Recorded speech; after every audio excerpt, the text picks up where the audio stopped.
Botar para gravar aqui. Cezinha está com a palavra, meu querido. Amém. Amém. Bom dia, Mário. Bom dia, irmãos. Eu estou me sentindo muito honrado de estar aqui, viu, Mário? Desde o início, quando você me convidou para fazer parte desse grupo de mentoria, fiquei mesmo muito honrado, muito feliz. E mais do que você me convidar, você também me permitiu, né, convidar alguns irmãos da nossa equipe, da nossa rede. E muitos estão aqui agora. Eu tenho visto eles aí, vários deles aqui também nessa reunião. É, o Mário é uma inspiração, né? Todos nós concordamos com isso. E eu quero até pedir perdão também para os irmãos que já era para eu ter ministrado, ter falado aqui, conversado com vocês há algumas semanas. E aí eu não pude porque nós tivemos um probleminha aqui, rapaz. É um problema que eu acho que é só de interior, né? De cidade interior. Mas um rapaz, ele, ele invadiu a nossa igreja com uma foice. E aí ele quebrou a porta e disse que queria me matar porque eu estava entrando na mente dele. Segundo ele, eu estava invadindo a mente dele e ele entrou pela porta da nossa igreja. A nossa igreja tem um canal no YouTube e naquela hora eu estava ministrando pelo canal do YouTube. Era uma gravação e eu estava no templo e ele imaginou que eu estivesse lá no templo. Só que quando ele entrou, haviam crianças e algumas mulheres gravando o nosso programa Kids. Então foi um susto para a igreja, porque é um homem grande, forte, ele quebrou as portas, os vidros da igreja, ele quebrou com uma foice e entrou ameaçando todo mundo. É um menino especial, ele tem problemas, né? E então foi esse o motivo. Eu não sei se isso é comum para vocês, mas eu conto essas histórias, o pessoal não acredita não. Algumas conferências que eu vou, algumas igrejas aí, eu falo, gente, tem coisa que só acontece em Laranjeiras do Sul. Mas essa foi a razão para eu não estar antes com os irmãos. Tive que estar em delegacia e resolvendo alguns assuntos com a família. Ando agora pouco, mas estou um pouco. Tenho participado e ouvido cada fera aqui que vem ministrar. Eu mesmo já aproveitei ministrações aqui para preparar sermão, ministrar nossa liderança. Às vezes eu dou crédito, às vezes eu nem dou, né, para parecer que é meu, mas eu estou aproveitando demais e estou me sentindo muito inadequado, muito nervoso até de falar aqui, irmãos. E eu queria, ao invés de trazer uma ministração, eu sei que estamos entre pastores aqui, todos são pregadores, mas eu queria compartilhar com vocês um pouco do que a gente tem vivido e aquilo que eu tenho sentido especialmente para esse momento, para esse tempo que nós estamos vivendo, essa fase tão diferente que nós estamos vivendo. Então, só para contextualizar os irmãos, nós somos pastores numa cidade chamada Laranjeiras do Sul. Ela fica bem no interior do Paraná. Quando me perguntam onde fica, porque normalmente ninguém sabe onde ela fica, eu explico que é entre Foz do Iguaçu e Curitiba. Se você sair de Curitiba para ir a Foz do Iguaçu, você vai ter que passar por Laranjeiras do Sul. E aí, quando as pessoas insistem em perguntar onde fica, eu falo que Curitiba e Foz do Iguaçu fazem parte da Grande Laranjeiras, né? Para a pessoa também parar de me perguntar. Mas é uma cidade de 30 mil habitantes. Nossa cidade tem um pouco mais de 30 mil habitantes, mas um terço dessa população vive em zona rural. Então, nós temos aqui, no nosso contexto urbano, aproximadamente 22 mil pessoas que moram na cidade. Desse número, aproximadamente 20% faz parte da nossa igreja, das células, dos nossos grupos pequenos aqui. Deus tem nos dado graça mesmo, percebemos que é uma graça dele, e esses números avançaram, multiplicamos muitas células, igrejas, né, que têm avançado e tem sido mesmo por graça de Jesus. Eu costumo dizer que eu acredito que Deus decidiu fazer algumas coisas aqui em Laranjeiras por um motivo. Eu acho que um dia Deus decidiu assim, eu vou pegar uma cidade que ninguém acredita, eu vou pegar o pastor mais limitado que tem e vou fazer algo extraordinário para ninguém mais ter desculpa. e agora todo mundo pode fazer e todo mundo pode viver algo extraordinário também. Mas eu quero só contar para vocês um pouquinho da nossa experiência aqui nesse tempo de pandemia. 2019 foi um ano muito especial para nós. Nós vínhamos de um ano com um resultado muito legal. As nossas células avançavam, nós temos um projeto de plantação de igrejas. É um projeto muito simples, mas tem trazido muito resultado. Nós temos aqui, entre nós, alguns plantadores de igreja. Eu estou vendo aqui o Dudu, que é lá de Cornélio, a Karine, que está ali em Porto Barreiro, o Marcelo, que é lá do Campo Grande, Mato Grosso do Sul. Alguns dos pastores que foram plantar igrejas. E esse projeto tem avançado com muita velocidade, tem sido lindo. Assim, você vê gente simples e apaixonada indo plantar igreja sem recurso algum, se virando e se sustentando no campo missionário. 2019, então, foi um ano especial. A gente vinha crescendo, avançando e eu estava muito feliz. Nós tivemos, pela primeira vez na nossa igreja, as casas de paz. Alguns irmãos já devem ter ouvido falar. Nós tivemos, inclusive, o pastor Danilo Figueira aqui conosco, falando um pouco sobre esse projeto, que é um projeto muito simples, mas nós avançamos muito com ele aqui em Laranjeiras. Ao todo, tivemos mais de 1.600 casas de paz, e isso trouxe um grande retorno para a nossa igreja. Eu só quero contar para vocês o que vivíamos em 2019, porque no final de 2019, nós vínhamos, então, avançando, crescendo, e nós esperávamos que 2020, então, fosse um ano de grandes colheitas. No final de 2019, nós nos reunimos e todos os anos nós fazemos assim. Paramos um pouco no final do ano para ouvir de Deus o que Ele espera de nós para o ano seguinte. Buscamos uma palavra profética, uma direção dEle sobre como devemos nos comportar no próximo ano. Então, no fim de 2019, entendemos de Deus algo muito diferente do que a gente estava esperando. Nós vínhamos de um ano que a gente chamou do ano da ativação, ano de volume, de avanço. No final de 2019, quando nós fomos orar, eu ouvi de Deus uma coisa diferente. Ele falou comigo, com minha esposa, com a nossa equipe pastoral, que 2020 deveria ser um ano em que nós parássemos toda a nossa agenda. Como nós somos uma igreja muito ativa, a nossa agenda é muito grande, assim como a dos irmãos aqui. Então, temos muitos encontros, retiros o tempo todo, e a orientação foi no final de 2019 para zerar tudo isso.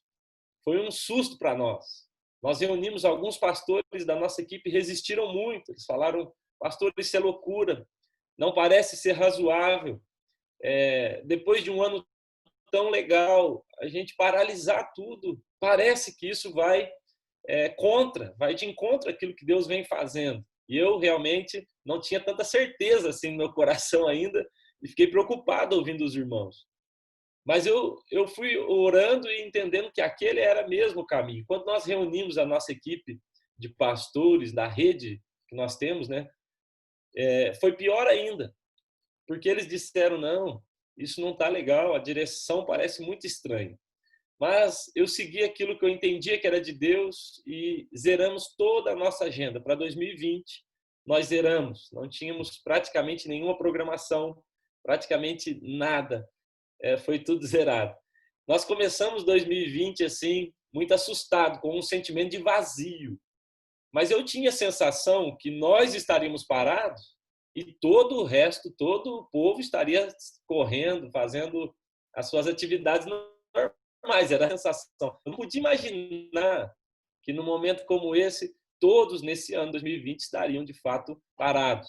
Eu me lembro de quando nós tivemos no Brasil, então, o Descende, foi logo no começo ali do ano, e eu vi aquilo, aquela explosão, 3 estádios lotados, e eu dizia: não é possível que o Brasil todo vai estar nesse mover de avivamento crescente e a gente aqui parado, nós aqui sem fazer nada.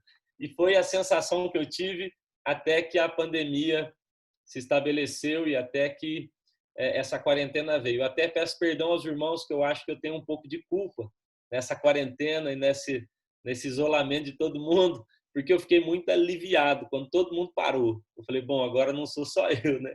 Agora está todo mundo, todas as igrejas estão paradas aí. Mas nesse período, eu fui pedir a Deus orientação assim sobre qual o propósito disso. Qual a sensação que eu tinha nós saímos de um descende de 3 estádios lotados. E na semana seguinte, poucos dias depois, nós estávamos com todas as igrejas vazias. Um contraponto muito grande de estádios lotados, de um avivamento que nós estávamos enxergando, um crescimento tão palpável, e de repente nós íamos para igrejas vazias. Nesse período, eu comecei a estudar um pouco mais sobre as quarentenas bíblicas e olhar para elas de uma maneira mais intencional. E algo que me saltou aos olhos, algo que eu considerei muito interessante enquanto eu estudava, é que em quase todas as quarentenas, segundo o meu ponto de vista, em quase todas as quarentenas bíblicas, nós vemos um tempo posterior a elas muito produtivo, muito abençoado. Então, por exemplo, eu considerei algumas quarentenas da Bíblia. Por exemplo, a quarentena de Noé. Noé, então, passa por uma quarentena. São 40 dias e 40 noites chovendo. Quem era Noé antes da quarentena? E eu quero te incentivar falando disso. Eu acredito que a igreja vai sair melhor depois dessa quarentena. Eu acredito que a igreja vai sair melhorada pós-pandemia. Mas Noé, antes da quarentena, era um homem que tinha o seu projeto questionado. Ele era questionável. As pessoas não acreditavam no que ele fazia.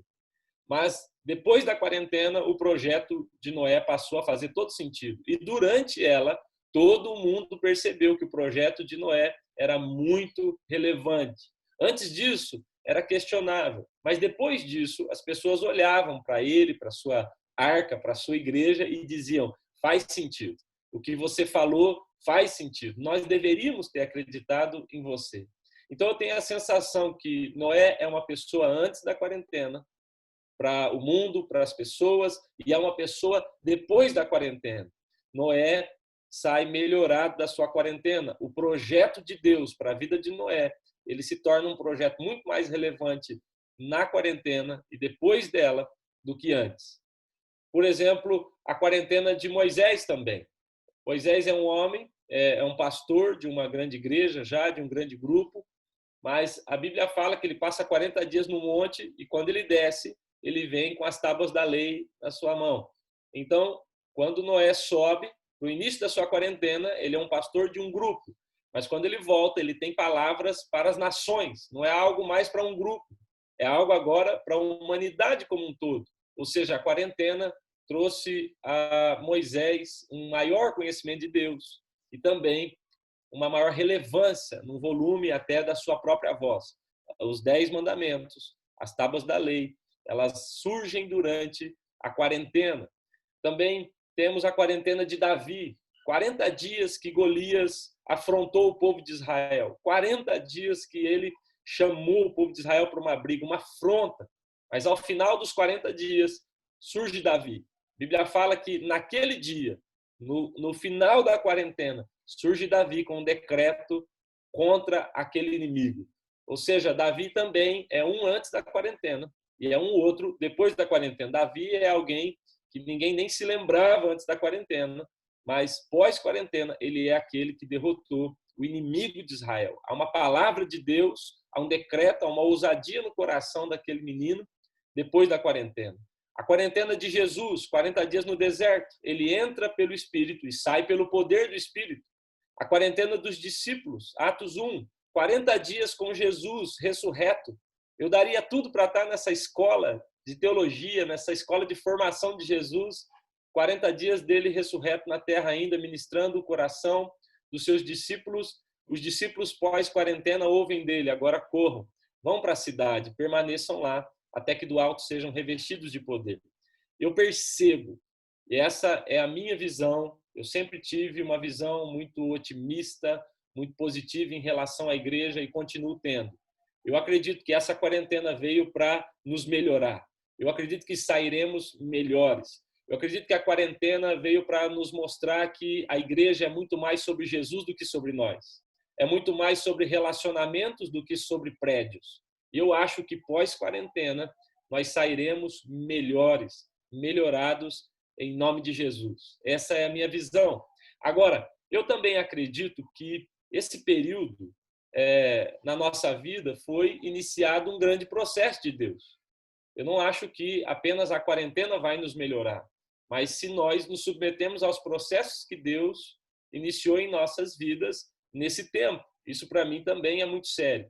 Eu não acho que esse vírus é de Deus, eu não acho que Deus enviou esse vírus, eu não acho que a gente queria esse vírus, mas eu acredito que, assim como a Bíblia diz, Deus fará com que todas as coisas cooperem para o bem daqueles que amam a Ele, aqueles que andam segundo o seu propósito. Eu acredito que isso vai trazer para nós um melhoramento se nós nos submetemos aos processos. Eu acredito, então, que um dos processos que Deus iniciou na nossa vida, nesse tempo, é o que eu tenho chamado de processo de simplificação. O que para mim faz muito sentido. Morando numa cidade como eu moro, no interior, vivendo numa igreja, numa comunidade como a nossa, de gente do campo, de sociedade rural, isso faz muito sentido. Eu tenho acreditado mesmo que nesse tempo nós estamos na quarentena, nesse tempo de isolamento, nós estamos vivendo o que eu chamo de processo de simplificação.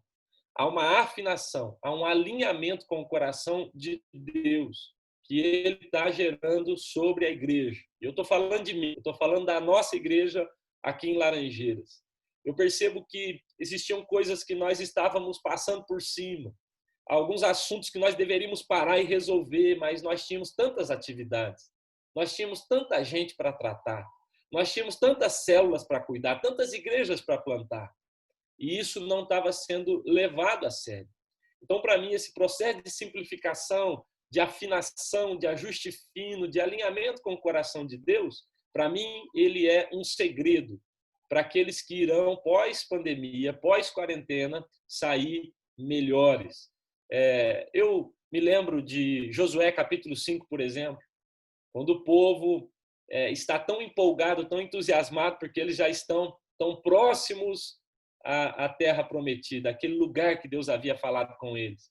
Em Josué capítulo 5, eles estão num lugar chamado Gilgal, então a Bíblia fala que eles estão animados, vamos entrar, vamos chegar, o avivamento chegou, é o tempo do Brasil, é o tempo da igreja evangélica no mundo, o avanço está aí, vamos lá, e Deus fala, para um pouquinho, eu preciso segurar vocês. Eu não acho que tudo que ouvimos, as palavras que ouvimos sobre reforma e avivamento, eu não acho que elas foram revogadas, eu não acredito nisso. Eu não acho que seja juiz de Deus sobre nós, esse vírus, não acho. Mas eu acredito que há um ajuste que Deus precisa fazer em nós para que isso aconteça com certa eficiência, para que seja de um modo saudável. Eu acho que a gente vinha crescendo em volume e não em qualidade, de certa forma, né, em alguns ambientes. Mas, então, Deus fala para aquele povo em Josué capítulo 5, eu preciso parar vocês. Eu preciso parar vocês um pouco. Vocês estão vindo muito empolgados. E essa empolgação tem feito vocês negociarem valores que são importantes. Vocês não levaram a sério a aliança. Josué 5 é o momento em que Josué tem que fazer facas de pederneira para circuncidar aqueles homens, porque eles esqueceram, eles não fizeram isso. Eles trataram como nada. Eu imagino aqueles líderes chegando para Josué e falando, ei, Josué, para com isso. Não precisa disso, rapaz, porque você vai parar tudo, nós estamos avançando, a igreja cresce. Nós não podemos parar, olha o tamanho da nossa estrutura, nós somos milhões. Se a nossa igreja parar, como nós vamos fazer? Se os cultos pararem, como nós vamos fazer? Não dá para parar, Josué. E para que parar, se trata de detalhe? Porque, vamos falar a verdade, irmão, a circuncisão se tratava de um detalhe. E mais do que isso, não era só um detalhe, era um detalhe quase que invisível, porque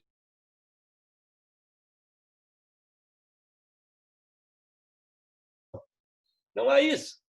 Isso ficava escondido, isso fazia parte da intimidade. Talvez aqueles líderes dissessem para Josué, ei, Josué, esquece isso aí. Isso é uma coisa muito pessoal. Isso é uma coisa secreta. Isso é da nossa intimidade. Ninguém está vendo. Isso não faz diferença para a igreja. Não faz diferença para o projeto.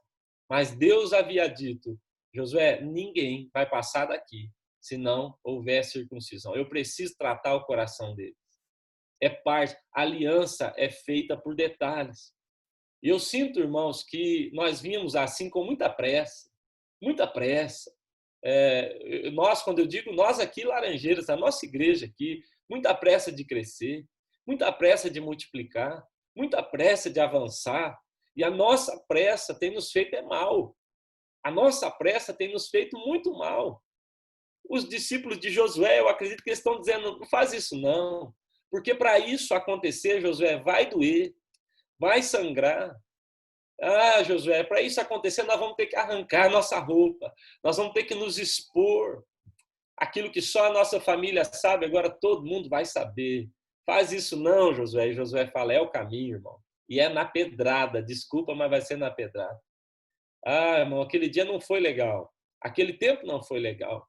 Mas foi o caminho necessário para que eles entrassem no lugar que Deus havia prometido. Eu acho que é tempo. É o tempo que Deus nos parou para tratar isso no nosso coração. É um processo dele. É um ajuste. É um detalhe, mas é tão necessário. Pedro falou, não sou digno que o Senhor lave meus pés, não. Jesus fala, então tem parte comigo. Aí, então Pedro fala, então me dá um banho. Jesus fala, não vou dar banho. Você já tem sido livre pela minha palavra. O negócio não é banho, não, Pedro. É um detalhe. Eu tenho que lavar o seu pé. Mas se eu não lavar, você não tem parte comigo. Você não tem levado a sério os detalhes, mas eu levo. Eu levo. Moisés disse, nenhuma unha. Eu imagino Moisés recolhendo os cortadores de unha lá no Egito, falando, ninguém corta unha esse dia. Nenhuma unha. Nada vai ficar para trás. Nós não vamos deixar. Esses detalhes estão fazendo a diferença. O problema é que, para resolver, é necessário exposição, dor, sangramento. E eu acredito que é o que está acontecendo com a igreja agora. A gente está tendo que se expor. A gente está tendo que... eu ouvi aqui, achei muito legal, o Hernandes falou, na nossa mentoria aqui, outro dia, o Hernandes falou, Deus deu uma rasteira no tripé do mundo. Aleluia. O mundo se estabeleceu sobre um tripé, ciência, economia e política. Deus deu uma rasteira. Houve um outro irmão que veio nos fazer mentoria aqui, ministrar a gente aqui também nesse grupo, e ele falou, o Senhor arrancou de nós os púlpitos, Ele arrancou de nós os microfones, Ele arrancou de nós os paletós, os ternos. Ele está simplificando a coisa. Ele está queimando a palha para que fique apenas aquilo que de fato importa. Outro dia eu estava numa mentoria com um amigo, pastor Jackson Antônio, pastor lá de Londres, é um amigo, alguns aqui devem conhecê-lo, ele é uma bênção. E o Jackson falou assim, a nossa pressa tem feito mal para a geração que vem depois de nós. E ele usou, segundo Samuel 4:4, quando ele fala que aquela ama que cuidava de Mefibosete, a Bíblia fala que na pressa de fugir, ela derrubou Mefibosete, quebrou as pernas dele. Então, ele dizia assim, o pastor Jackson, lá de Londres, ele dizia, a nossa pressa em crescer, em fazer dar certo, em aumentar nossas estruturas, em aparecer, a nossa pressa tem nos feito derrubar valores importantes e tem aleijado a geração que vem depois da gente, porque deixamos cair das nossas mãos valores preciosos e isso tem feito muito mal. Há alguns anos, eu ouvi de Deus isso aqui na nossa igreja, eu participo de algumas reuniões como essa, com gente tão relevante, e eu voltei para Laranjeiras tão empolgado. Imagina, eu saio de Laranjeiras e vou lá para uma dessas grandes igrejas aí do Brasil, eu volto frustrado. Um dia o Carlito falou assim para mim, Carlito mostrou toda a igreja dele para nós, aí ele falou assim, Cezinho, isso aqui é para te inspirar. E eu falei para ele, não está dando certo não, pastor. Ele falou, por que não? Eu falei, eu só consegui ter inveja até agora. Não é muita inspiração, não. O cara parece ter um shopping center, rapaz. E aí eu olhava para tudo aquilo e eu pensava, nós temos que melhorar nossas estruturas e sofisticar mais. Nós estamos muito simples aqui em Laranjeiras. E aí eu fui orar e Deus falou assim comigo, simplifica. Eu falei, não, o senhor errou. Com certeza o senhor errou dessa vez, porque simplificar, mas eu moro em Laranjeiras do Sul. Puxa, a nossa igreja é um barracão. Vocês têm que ver a nossa igreja aqui, gente. Tem gente que vem para cá pastor Mário, tão empolgado. Ele pensa que vai conhecer uma estrutura, ele chega aqui, ele desanima, ele fala, é só isso? Só? Eu falei, desculpa. Eu nunca fiz propaganda diferente disso, mas as pessoas imaginam que vão chegar num mega templo, eu não sei, mas é só isso? Eu falei, é só isso, desculpa. Desculpa. Eu falei, Senhor, simplificar mais. Para eu ir para um cinema, eu viajo para Cascavel, 280 quilômetros, ida e volta, e pago 4 pedágios. Não tem um boliche na cidade, irmão. Eu falei, como é que nós vamos simplificar mais? Na época, o meu carro era um Fusca. E o meu Fusca não era convertido, eu brinco que ele fumava, bebia e jogava, o miserável. Depois ele começou a bater, daí eu não quis mais ele. E eu falei, como é que simplifica mais? Nós já estamos no limite da simplicidade. E aí eu ouvi uma frase de Deus que nunca mais vou me esquecer. Ele falou assim comigo, o simples gera o extraordinário. Nós estamos procurando o extraordinário a partir do sofisticado. Nós acreditamos que o extraordinário virá a partir das grandes estruturas, daquilo que é sofisticado, mas a verdade é que o simples sempre gerou o extraordinário. As pessoas procuraram Jesus nos templos, nos palácios. Ele não estava lá. Ele estava nas manjedouras. Naamã não aceitou a simplicidade da orientação do seminarista de Eliseu. Vá tomar banho. Eu também não sei se eu ia gostar dessa expressão na minha vida. Mas ele não sabia. Ele falou, eu queria algo mais elaborado. Eu queria uma mão chacoalhando, uma voz impostada, eu não sei. Eu queria alguma coisa diferente. Era só tomar banho. Era tão simples, mas por trás daquela simplicidade havia...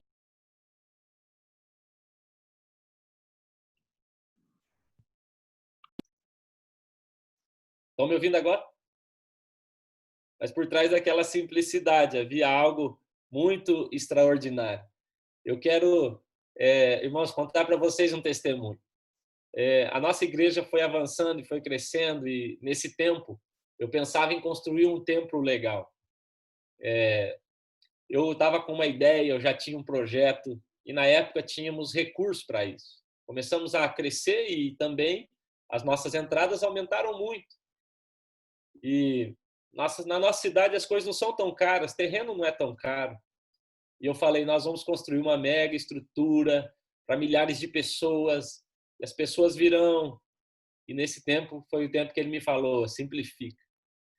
E aí eu entendi de Deus que eu deveria escolher entre uma mega estrutura aqui, eu não tenho nada contra, na verdade eu tenho muita vontade de ter ainda. E nós tivemos que escolher entre a mega estrutura ou então a plantação de igrejas. E ainda vivemos de aluguel aqui no nosso templo em Laranjeiras, porque escolhemos plantar pequenas igrejas em pequenas cidades, e hoje são muitas delas, eu já nem sei dizer quantas são, mas são muitas. O simples gera o extraordinário. Eu tenho experimentado isso. Eu acredito que nesse tempo, o que Deus está querendo gerar em nós é esse tipo de processo. Eu tenho certeza que sairemos melhores lá na frente, mas só sairemos melhores se primeiro nos submetermos a esse processo de simplificação de Deus na nossa vida. É a maneira que eu tenho entendido que Deus está querendo trabalhar o nosso coração. Para mim, o processo principal que essa pandemia e esse isolamento está gerando, em primeiro lugar, é desse ajuste fino. Em segundo lugar, é dessa simplificação. Mas, em terceiro lugar, é esse processo que nos traz de volta para Ele. A Bíblia fala, Jeremias vai dizer que o povo de Deus se afastou dele e cometeu 2 males. O primeiro é se afastar do manancial, mas o segundo é criar cisterna rota. E a gente tem, e quando eu falo a gente, de novo, estou dizendo de mim, a gente tem a falsa sensação de que a gente consegue criar uma estrutura que segura o rebanho. A gente consegue criar uma estrutura ou alguma atividade que vai melhorar, né? Que vai fazer com que a ação de Deus seja maior. Na verdade, tem sempre a ver com Ele. Tudo sempre foi sobre Ele. Tudo teve a ver sempre com Jesus. Eu estou achando demais esse tempo porque nós não temos mais a fumaça. Agora, os irmãos não têm mais a luz, o som especial, nem o grande pregador, e agora é cada um na sua casa, de um jeito simples. Até alguns irmãos vieram me dizer, falando assim, pastor, eu estou tendo dificuldade de orar, estou tendo dificuldade de me concentrar, porque eu gostava tanto de ir no culto. E eu disse, irmão, eu tenho uma notícia tão ruim para te dar. Ô, irmão, você tinha uma experiência com o ambiente de culto, você teve uma experiência com a atmosfera de culto, mas você não teve uma experiência com Jesus. Agora, quando essas coisas são arrancadas de nós, o que sobra sou eu e Cristo. Aqui no meu quarto, eu estou bem no meu quarto de oração agora, aqui no meu quartinho de oração, com a minha velha Bíblia de guerra, é eu e ele. E aqui não tem como camuflar mais nada. Então, para mim, é um processo também de Deus na nossa vida como igreja, onde voltamos para ele, onde ele volta a ser o centro, onde ele volta a ser o lugar onde todas as coisas convergem, como disse Paulo. Há alguns anos, eu recebi alguns pastores aqui. A gente sempre recebe pastores que vêm para conhecer o projeto e, como eu disse, todos eles se surpreendem e se frustram, alguns. E aí recebemos 9 pastores de São Paulo. Eu não conhecia eles, ligaram, marcaram com a secretária e vieram para cá. Eu brinco que eram pastores do pendrive. Vocês já conheceram os pastores do pendrive, não? Eles chegaram, me entregaram um pendrive e falaram, coloca tudo que você tem aqui para nós, faz favor. Eu falei, não temos nada, rapaz, não temos nada aqui não. Eu até hoje não consegui sistematizar esse negócio. De vez em quando, eu tento sistematizar para contar para alguém, mas na época nunca foi nada intencional, foi tudo muito seguindo a nuvem apenas. E coloca aqui no pendrive, quando eles falaram isso, eu percebi. Eu falei, eles têm uma perspectiva errada do que é ministério, do que é vida com Deus. Eu entendi de Deus que eu deveria fazer uma coisa. Nós temos na nossa igreja uma sala de oração que funciona das 6 da manhã às 10 da noite. Oração ininterrupta, todos os dias. E temos também um turno de 24 horas, todos os dias também. A oração é o projeto principal da nossa igreja. Não são as células, não são os cultos de celebração. A oração é o projeto principal da nossa igreja. Então, eu combinei com aqueles pastores, eles falaram, amanhã, que horas a gente se encontra? Era noite, já à tarde, eles chegaram. E eu falei, amanhã, 6 da manhã, na nossa sala de oração. Eles falaram, mas nós estamos cansados. Eu falei, mas aqui não é spa não, irmão, aqui é oração. 6 horas a gente se encontra lá na sala de oração. E eles foram, 6 horas. E começaram a orar. A nossa sala de oração, irmãos, quando eu falo sala de oração, parece que é um negócio tão chique, não é nada. Tem só as cadeiras, tem um radinho que fica ligado e tem café. É só. É o que a gente tem lá. Tem umas bíblias, se você quiser, você lê também. E aí eles entraram naquela sala de oração e ficaram lá com a gente. E 6 horas, 6h30, 7 horas eles já me cutucaram. O pastor, podemos conversar? Eu falei, cara, agora não dá, eu estou no meu momento aqui. E eu não fiz isso naquele dia. Na nossa igreja, todos os pastores, nós não temos expediente de manhã. De manhã, todos nós nos dedicamos à oração e à palavra. Se tiver alguma coisa para fazer, algum atendimento, é sempre depois da 1h da tarde. Claro que, se tiver alguma emergência, nós mudamos isso. E eles estavam ali, 8 horas, cutucaram de novo. 9 horas, eu falei, irmão, não posso. 11 horas, eles já estavam desesperados. Eles tinham tomado tudo café, tinham ido no banheiro umas 10 vezes. Desesperado. Não tinha assunto com Jesus. Meio-dia eu falei com eles assim, vocês vão almoçar com os irmãos ali que eu já volto. Aí fui embora, deixei ele com os irmãos, foram almoçar. Eles me ligaram. Que hora a gente pode conversar? Eu falei, 8 da noite. 8 da noite, nos encontramos de novo na sala de oração. Todos os dias nós temos um turno de adoração e intercessão das 8 às 10 na nossa igreja. Então, 8 horas eles apareceram na sala de oração, tinha uma banda e o intercessor no microfone, a banda toca e o intercessor ora. E fizemos isso até às 10 da noite. E depois eles foram dormir. Eles me perguntaram, e amanhã? Eu falei, amanhã 6 da manhã na sala de oração de novo. Começou tudo de novo, irmãos. Cutuca e vai. No terceiro dia, era um pastor grandão. E aí um deles, o líder do grupo, no terceiro dia, ele já estava, eu vi que ele já não estava mais aguentando. Terceiro dia, 11 da manhã, ele me cutuca e fala, nós temos que conversar. Agora. Eu falei, tá bom. E ele falou assim para mim, Cezinho, eu já entendi o recado. Eu não tenho mais nenhuma pergunta para te fazer. Em 3 dias aqui eu orei mais que na minha vida inteira. Eu entendi que tem mais a ver com Jesus do que com estratégia, com planejamento, com estruturas. Eu falei, agora nós podemos conversar. Agora nós podemos bater um papo. Josué 4, quando eles estão atravessando o Jordão, Deus fala assim, ei Josué, levanta um altar interno aqui, vai. Você vai fazer grandes coisas, Josué. Vai ter muita coisa lá fora, mas Josué 4:3 ele fala, levanta um altar de 12 pedras externas. Mas Josué 4:9 ele fala, levanta um altar de 12 pedras no meio do rio, onde ninguém vai ver. Esse altar que ninguém vê é o que vai sustentar aquilo que todo mundo vê. E quando alguém te perguntar como é que vocês fizeram, como é que vocês conquistaram, você vai apontar para o meio do rio e vai dizer, ele nos fez passar o rio a pé enxuto. É ele, tem sempre a ver com ele, é voltando para ele. Para mim, esse é o grande processo de Deus na nossa vida para esse tempo de quarentena. Voltar para ele, para a simplicidade da conversa, para a simplicidade da oração, para a simplicidade do quarto secreto, para a simplicidade do devocional, para a simplicidade da leitura bíblica. Sabe o que eu estou fazendo, irmãos? Eu estou lendo uma Bíblia. Está aqui comigo, eu estou lendo uma Bíblia para o meu filho. Eu tenho feito anotações. Essa aqui é uma anotação, meu filho chama Davi. E é uma Bíblia de anotação para o meu filho. Os comentários dessa Bíblia sou eu, como pai, falando, meu filho, esse texto quer dizer isso. É uma Bíblia de comentário para o meu filho. Eu imagino como vai ser bom para ele daqui a alguns anos pegar essa Bíblia. Eu tenho 2 filhos. Para o meu filho mais velho de 4 anos eu já fiz isso e agora terminei essa que é para o meu filho Davi, que tem 1 aninho.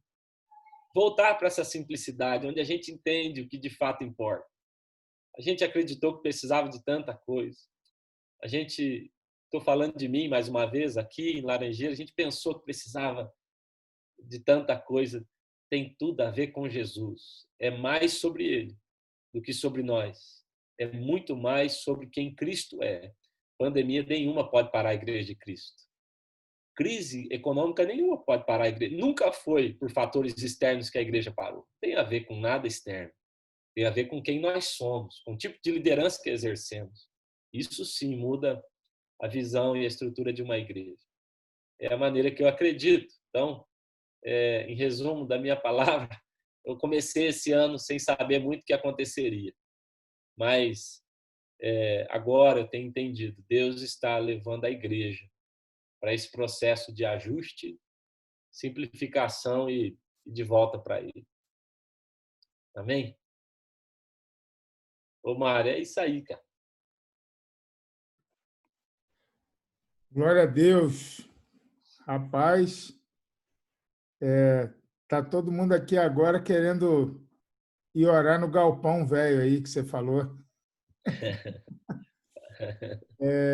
Que bênção, que encorajamento, querido. Que eu acho que como a gente tem aí 20 minutos, o Osias fez uma pergunta aqui, mas a gente poderia fazer hoje com...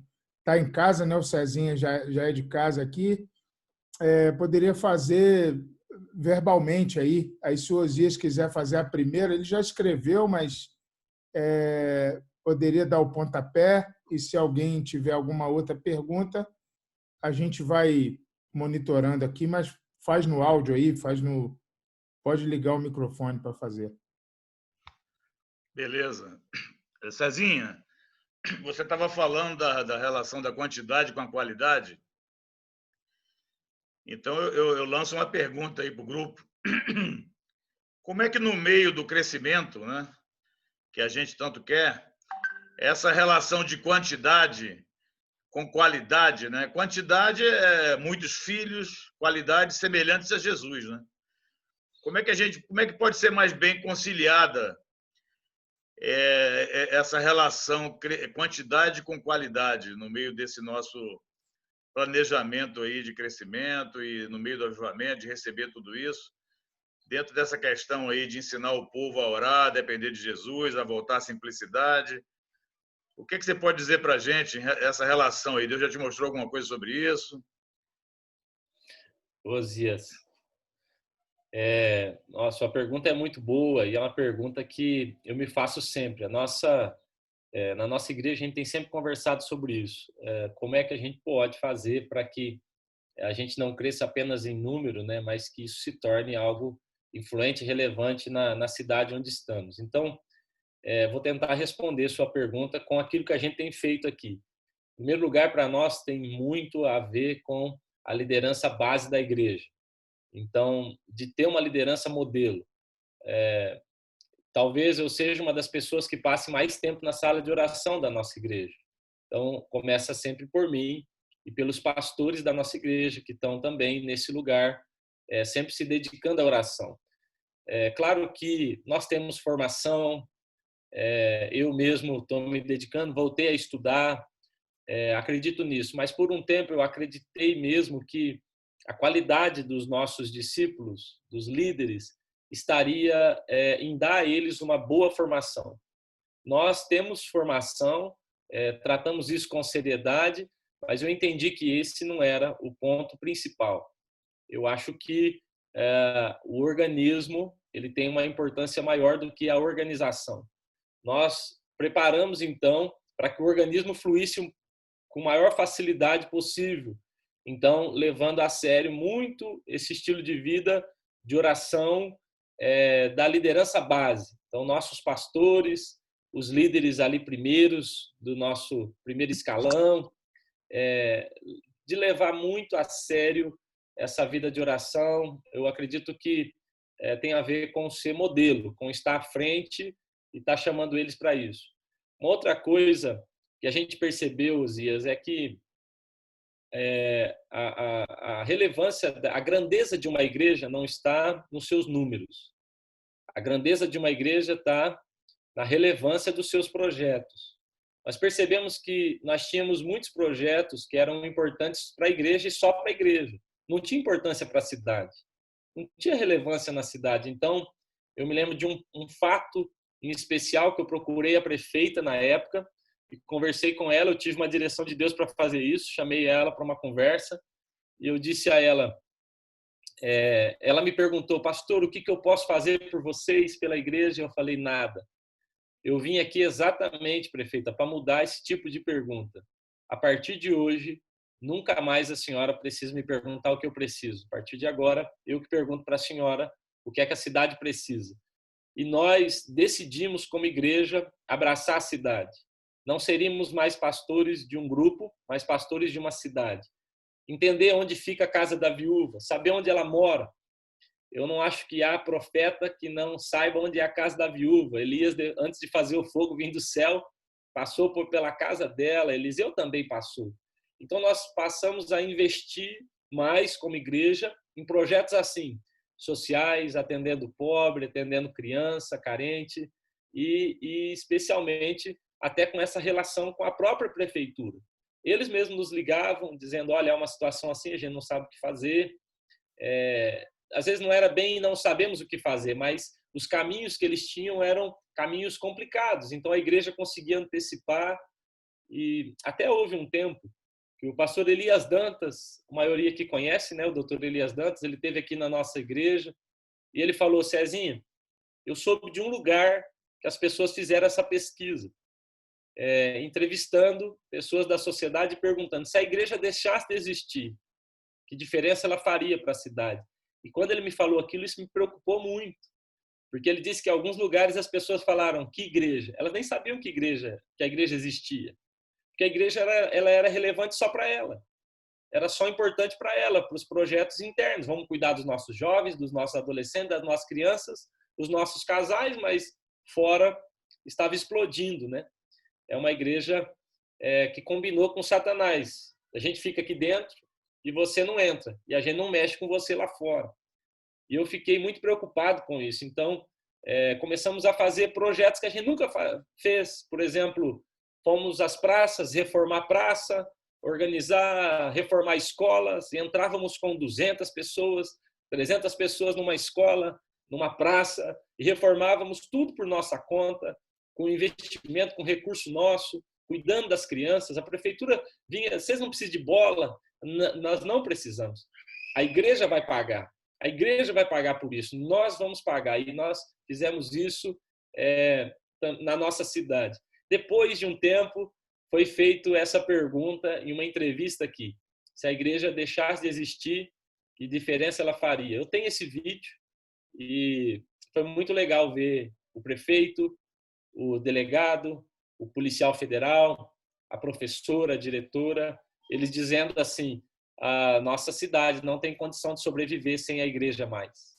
A igreja é extremamente relevante para nós. Então, eu não sei, Osias, se eu estou conseguindo responder, mas para mim, a qualidade de um discípulo está em envolvê-lo, primeiro, com essa vida de oração seríssima, mas também com projetos relevantes.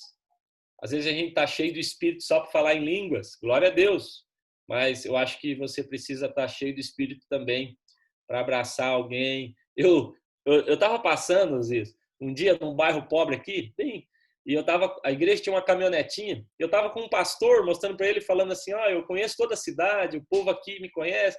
Aí eu passei, tinha 2 bêbados, um de bicicleta por baixo, caído, e o outro tentando erguer e cair em cima desse outro. Aí eu passei, cumprimentei eles, né?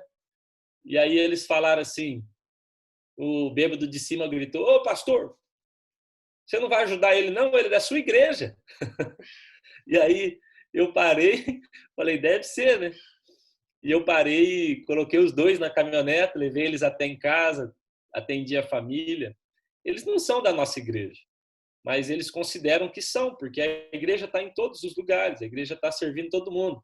Então, para eles, eu sou o pastor da cidade. Eu fico muito feliz de ter esse tipo de reconhecimento. É claro que não é de todos, temos muitos problemas, temos também pessoas que querem nos matar, né? Como eu já disse, mas essa relevância para mim que vai dando grandeza no coração dos nossos discípulos, e isso qualifica, é a minha opinião, né? Ainda bem que eu perguntei, né? Ia ficar sem ouvir isso, pô. Que maravilha. Obrigado, Sazinho.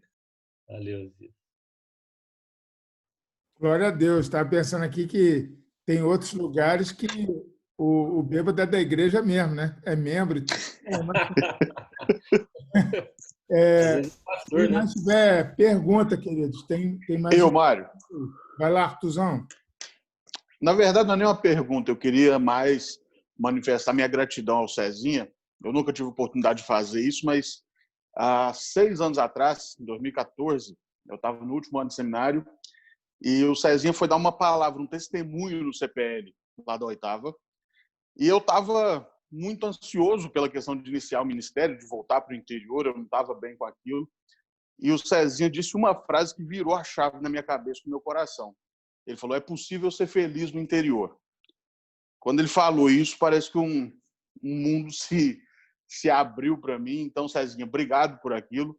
Acho que ele nem sabe disso, mas aquilo foi muito, muito importante para mim, fez absurda diferença na minha caminhada, no meu ministério, e eu estou no interior feliz, boa parte por causa daquilo, daquele dia, daquela frase que você disse. O Arthur, eu até ia te perguntar de onde a gente se conhece, mas eu me lembro, sim, do seu rosto, da sua fisionomia. Eu não me lembro da história, mas eu me lembro que foi com Jeremias, né? Isso. Era uma conferência com o Jeremias. Exatamente. Eu passei tanta vergonha naquela conferência, Mário. Era o Elias Dantas ia ministrar, o Samé e o Ronaldo Lidório. Aí eu cheguei, eu não sabia quem era Ronaldo Lidório. O Samé eu já conhecia, eu já estava tremendo, né? Aí ele falou assim para mim: vai ser o Ronaldo e depois é você. E eu pensei, melhor, porque se fosse o Elias e o Samé, eu não conhecia o Ronaldo, né? Aí foi o Ronaldo Lidório, aquele homem começou a falar. Aí eles interromperam ele, falaram: nós vamos ter que interromper o povo. Porque agora é o Cezinho. Eu falei: não interrompe, deixa esse homem falar o resto da minha vida, eu quero ouvir esse homem. Que benção aquele Ronaldo, rapaz. Mas o Arthur, eu pipoquei lá em Manaus. Lá em Manaus eu pipoquei, Cezinha. Eles falaram: prega o Ronaldo, depois prega você. Eu falei: não. Eu prego primeiro, porque qualquer besteira que eu fizer, depois ele... Você tem bala para isso, rapaz. Eu não tenho, não. E aí, Arthur, eu acredito mesmo, eu brinco que é do interior que fluirão os rios, né? Eu acredito mesmo que há um movimento de Deus no interior. Mas sabe, Mário, essa é a nossa visão, tá bom, gente? É a nossa visão. Uma vez eu falei para o Jeremias, que eu falei, eu ouvi uma frase, Jeremias, dizem que é sua. Ele falou, não é minha, não, mas eu cito como sendo dele ainda, que fica melhor, né? Às vezes eu não sei de quem é, eu falo que é de Agostinho também. Às vezes não é. Mas alguém me disse que o Jeremias falou assim, ó, o ministério pastoral começa a dar certo quando um pastor compra um terreno na cidade onde ele pastoreia. Mas ele fala sobre um terreno no cemitério daquela cidade. O Jeremias falou que ele nunca disse essa frase, mas eu entendo assim. Quando nós vamos plantar uma igreja, nós conversamos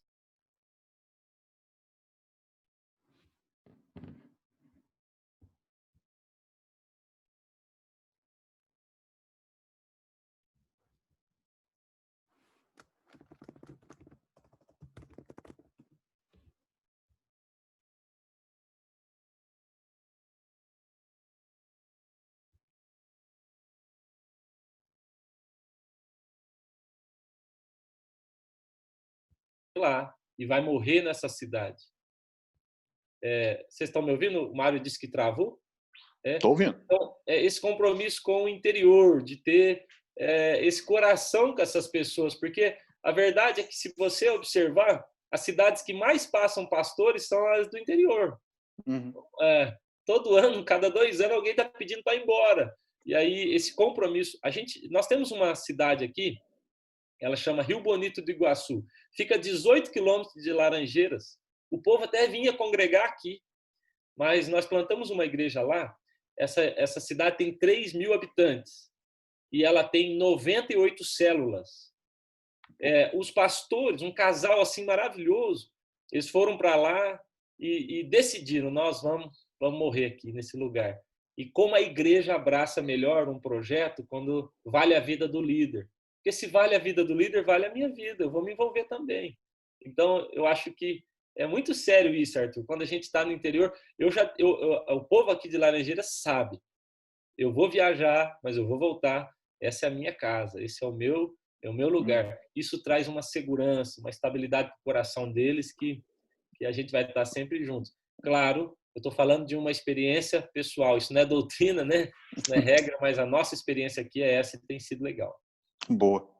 Mas isso que vocês estão comentando, eu quero só fazer um adendo aí, Cezinha, porque até do ponto de vista missiológico, que é a minha arena, isso aí é fenomenal, porque na nossa cultura, de uma forma geral, na América também, o interior é trampolim de pastor, né? O cara começa no interior para ir para a cidade grande, então é o movimento da vida, onde estão as faculdades tal, e vai o negócio acontecendo. Já existe, porém, um grande movimento na América hoje de revitalização de igrejas em zona rural. A preocupação ali com o chamado cinturão da Bíblia, em que, se eu não me engano, 75% das igrejas são rurais.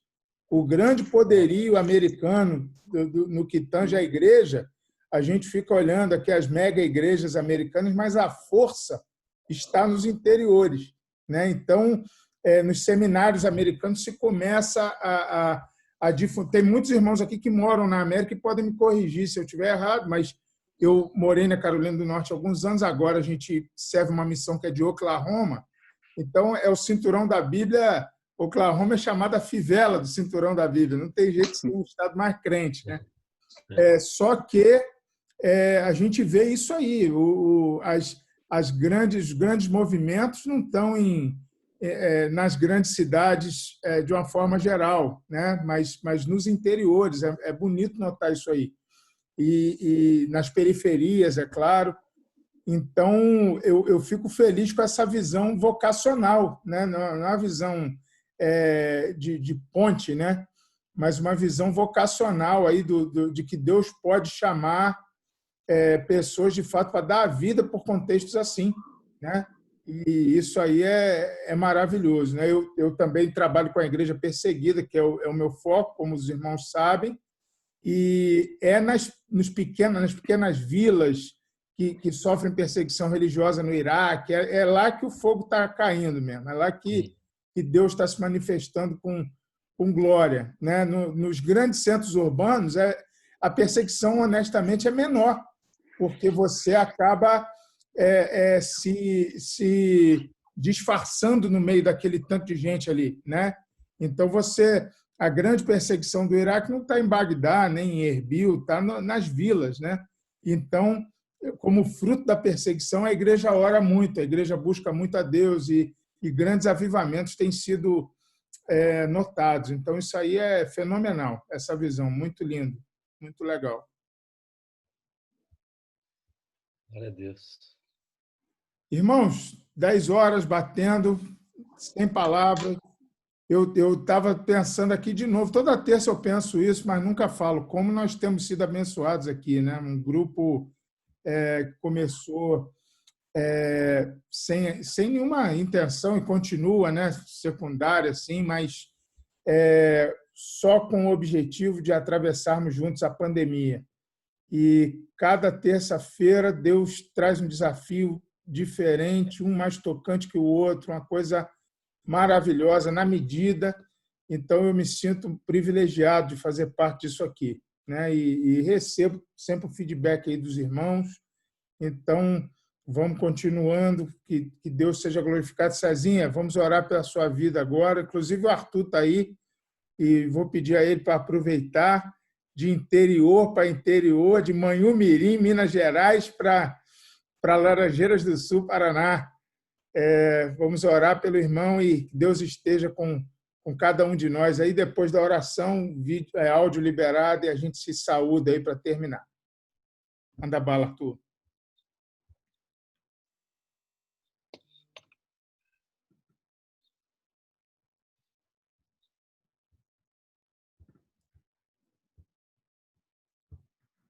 Arthur, você está mutado. Perdão. Eu recebi essa parte aí também. Agora foi. Tava ouvindo? Agora tá. Show. Pai, obrigado. Obrigado porque o Senhor é aquele que tem despertado líderes para a tua igreja, tem levantado obreiros, pastores, e, acima de tudo, ó Deus, gente que tem andado perto do Senhor.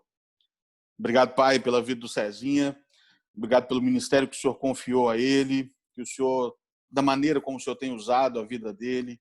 Obrigado, Pai, porque nós temos visto os frutos e não são, ó Deus, frutos fabricados por mãos humanas. São frutos vindos do alto, vindos, ó Deus, do teu Espírito. Ó Deus, nós te louvamos porque a vida dele tem sido um testemunho pleno de como o Senhor ama a igreja, de como o Senhor quer ver a igreja ativa, sendo relevante, sendo reverente, amando ao Senhor em tudo e glorificando ao Senhor com todos os seus atos, com todas as suas palavras. Ó Deus, nos usa nesse tempo. Dá-nos graça para cada vez mais querer mais o Senhor, desejar mais a tua presença, estar mais, ó Deus, quedados à cruz, quedados aos pés do nosso amado Salvador, e que assim, ó Deus, tenhamos mais intimidade contigo e maior semelhança com Jesus.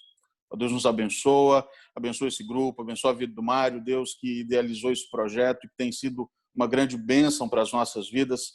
Que o Senhor em tudo seja glorificado. Em nome de Jesus, amém. Amém. Amém, queridos. Boa semana a todos. Amém. Foi muitíssimo. Amém. Deus abençoe. Sejam amados. Obrigado, Silvia, está estreando carro novo, Silvia? Seja Deus. Estreando carro novo, a gente é isso. Condição. Deus abençoe, gente. Próximo Hoje muito empatado. Muito estaremos juntos. Mário, obrigado. Deus abençoe. Obrigado. Saulo do Chile.